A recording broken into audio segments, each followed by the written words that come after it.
crawling is a really fun milestone. It's also a really important milestone that we don't want to skip. I did a really great virtual session the other day on a friend who only wanted to bottom scoot and not crawl. That's a pretty common thing we see, a common complaint. My baby scoots everywhere on their bottom, but won't get on their hands and knees and crawl. I'm Kelsey Baas, pediatric physical therapist and founder of Compleo Kids. So today we're going to talk about a couple of reasons why your baby might be bottom scooting instead of crawling and ways that we can work towards hands and knees crawling. The two most important things we see is either core weakness and or some tightness in the trunk. So to be able to get into the hands and knees position for crawling, your baby has to be able to rotate. Can you come get Sophie, Ford? You want to come get Sophie? There you go. So right here, he is rotating in his trunk to follow the toy. He's going to then use that skill to go from sitting to hands and knees.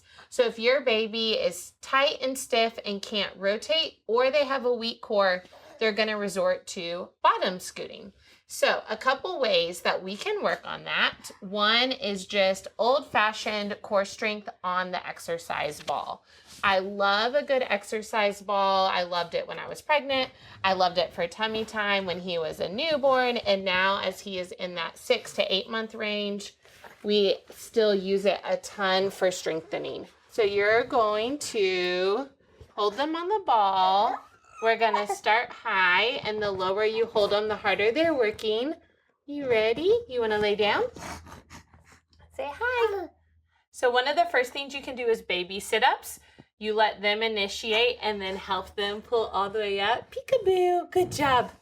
Where'd 40 go? Where's 40? Where's 40?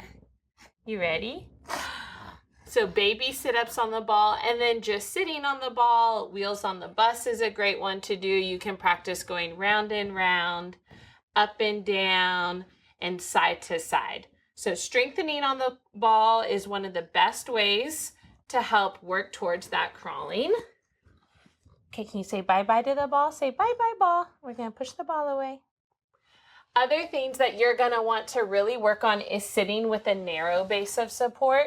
So sitting with our feet together instead of legs out.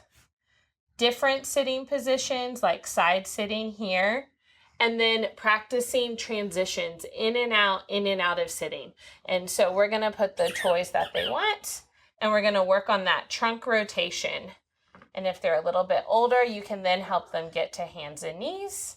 And then we're going to make them come back up to sitting. Good job. So if you found these tips helpful, make sure to follow our Little Crawlers and Little Movers courses for more tips at home to get your little one crawling. Do not skip crawling. And if you still need help, call your local pediatric PT.